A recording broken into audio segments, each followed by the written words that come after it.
اس کی کنڈیشن کیا تھی؟ کہ حضور بات یہ جب میں نے 4 دیے تھے نا اس میں بھی 3 ثابت تھے، ایک ٹوٹا ہوا ہی تھا. یہ فارمولا آج یاد کر لو، پورے دو گے پورے ملیں گے، ٹوٹے دو گے ٹوٹے ملیں گے. اب آپ چیک کیجئے کہ جب اللہ کی راہ میں خرچ کرنے کی باری آتی ہے، میں اپنا مال دل سے نکلتے ہوئے دکھ ہو رہا ہے یا خوشی ہو رہی ہے، بہترین دے رہا ہوں یا بچانے کی کوشش کر رہا ہوں. ہمیشہ یاد رکھیں ہم اللہ کی راہ میں خرچ کرتے ہیں، ہمارے پیسے نہیں پہنچتے وہاں پر، وہاں نیت پہنچتی ہے. اب مجھے بتاؤ نا یار، ہم اپنے لیے خرچ کرتے ہیں بہترین کھانا، بہترین لباس، اور غریب کو دینا ہے تو بچا ہوا لیفٹ اوور. اب اچھا اب میں کہتا ہوں 100 بندوں کو نہیں کھلا سکتے، نہ کھلائیں، 2 کو کھلائیں، اچھا کھلائیں، کوئی بات نہیں. آپ کسی کے دل میں خوشی تو داخل کریں، اپنے گھر والوں کے لیے لباس خرید لیں، 2 غریب بچوں کے لیے ویسا ہی لباس خرید لیں، پھر دیکھیں آپ کو کیسی برکتیں ملتی ہیں. تو ہمیں اس بار یہ ایک انداز اختیار کرنا ہے کہ ہم نے اللہ کی راہ میں بہترین خرچ کرنا ہے. اس کو ہمیں غلطی کیا کرتے ہیں؟ فطرے کی. جو فطرے کی جو بات ہے اس میں آپ کو ایک بات بتاتا ہوں. فطرہ حدیث پاک میں 4 قسم کا بیان ہوا ہے، گندم کا، جو کا، کشمش کا اور کھجور کا. ٹھیک ہے، لیکن ہم بچپن سے سن رہے ہیں، جب بھی فطرے کی باری آتی ہے ہم پہلے 50 روپے تھا وہ دے دیا، 100 دے دیا، 200 دے دیا، 300 دے دیا. ہمیں یہ پوری حدیث یا تو ہم نے پڑھی نہیں تھی یا ہمارے ذہن میں نہیں تھی، مگر حدیث پاک میں 4 قسم کا فطرہ بیان ہوا ہے. غریب آدمی گندم کا فطرہ دے دے کوئی بات نہیں، مگر جو روزانہ بہترین افطاری کر رہا ہے، بہترین کھانے کھا رہا ہے، سچ بتاؤ اس کو کون سا فطرہ دینا چاہیے؟ میری افطاری روز اجوا کھجور سے ہے اور عید والے دن میں گندم کا فطرہ دے آتا ہوں. ہمیشہ یاد رکھے اچھا خرچ کرے نا. اس بار فطرہ جس کو اللہ نے جیسا نوازا ہے، غریب آدمی کے لیے بات نہیں کر رہا، جس کو نوازا ہے رب نے. کیا ہم کبھی ایسا کرتے ہیں کہ عید کی شاپنگ کے لیے جائیں دکاندار سے کہیں کہ یار جو کپڑا سب سے سستا ہے وہ نکال دو، سب سے سستے جوتے نکال دو، میں نے عید پڑھنی ہے؟ بہترین چاہیے، اپنے لیے بہترین لینا ہے، اللہ کی راہ میں لوئسٹ والا فطرہ دینا ہے. خود غور کریں، خرچ کیجئے گا، دل سے کریں، اللہ اور نوازے گا. اور یہ تو وقت ہے لوگوں کو بانٹنے کا، یہ وقت ہے مسلمان بھائیوں کا ہاتھ پکڑنے کا، غریبوں کی مدد کرنے کا. کسی کی افطاری اچھی کر دیں، کسی کی سحری اچھی کر دیں، کسی کو لباس دے کر اس کی عید اچھی کر دیں. نہ جانے کس کی دعا کے صدقے آپ کا بیڑا پار ہو جائے گا. تو اے میرے پیارے اسلامی بھائیوں، جو میں نے مولا علی شیر خدا کرم اللہ تعالی وجہ الکریم اور ان کے خاندان کا واقعہ سنایا، اس میں میسج ہی یہ تھا کہ سخاوت اس کو کہتے ہیں. یہ ہے اللہ کی راہ میں خرچ کرنا جو کیسے بلاؤں کو اور بیماریوں کو دور کرتا ہے. مگر آج حال یہ ہے، یقین جانے دکھ ہوتا ہے جب ہم ملتے ہیں لوگوں سے، ان کی ویلتھ پتہ ہوتی ہے مگر زکوٰۃ پوری دینے کے لیے کوئی تیار نہیں ہے. خدا رسول کے واسطے آپ بھی اور یہ پیغام کو عام کریں. میں نہیں کہتا آپ دعوت اسلامی کو دیں کہ زکوٰۃ تو پوری دو یار، یہ وہ مال ہے جو آپ مارے جاؤ گے، یہ مال آپ کے لیے عذاب کا باعث بن جائے گا. اور واللہ میں 2-4 دن پہلے ایک بزنس مین کے پاس گیا، بعض اوقات ہمیں بزنس مین بھی سکھا رہے ہوتے ہیں. کیا کمال کی اس نے مجھے بات کہی. وہ کہتا ہے عبدالحبیب بھائی میرا یہ پیغام ذرا بزنس کمیونٹی تک پہنچائیے گا کہ جو زکوٰۃ نہیں دیتے نا اور جو خرچ نہیں کرتے، ان کو پتہ ہی نہیں ہے وہ کتنا بڑا لاس کر رہے ہیں. میں نے بانٹنا شروع کیا ہے، میرے مال میں ایسے برکت آئی ہے، میں خود حیران ہوں. میرے سامنے ڈیل ہوتی تھی وہ مجھے نظر نہیں آتی تھی، میں ادھر اللہ کی راہ میں صدقہ کرتا ہوں، ایسا لگتا ہے آنکھوں سے پردہ اٹھتا ہے، میرا کام ہو جاتا ہے. تو ان کو بتائیے آپ اپنا خود نقصان کر رہے ہیں اللہ کی راہ میں خرچ نہ کر کے. تو یہ ڈیوٹی ہے. بچپن سے سنا تھا اسلام کے 5 پلر ہیں، توحید، روزہ، نماز، حج اور زکوٰۃ. ہم زکوٰۃ کو تو ایسے اگنور کر بیٹھے ہیں کہ جناب دے دی اپنی مرضی سے، کوئی 5 لاکھ دیتا ہے، کوئی 10 لاکھ دیتا ہے. زکوٰۃ کس کو جاری ہے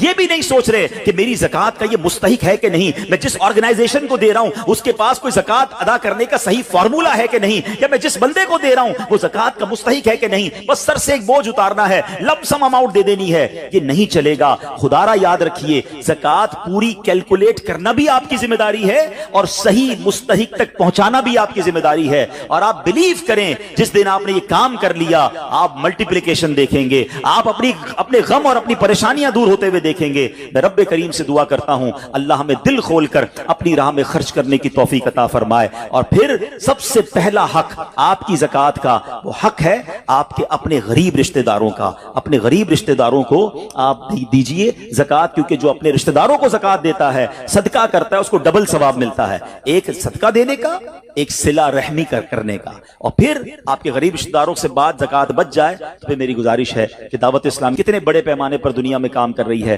تو اپنی زکوٰۃ کا اپنا حصہ جو ہے اس میں ضرور عطا فرمائیں. اللہ کریم ہم سب کا جمع ہونا اپنی بارگاہ میں قبول فرمائے. آمین بجاہ النبی الامین صلی اللہ تعالی علیہ وسلم.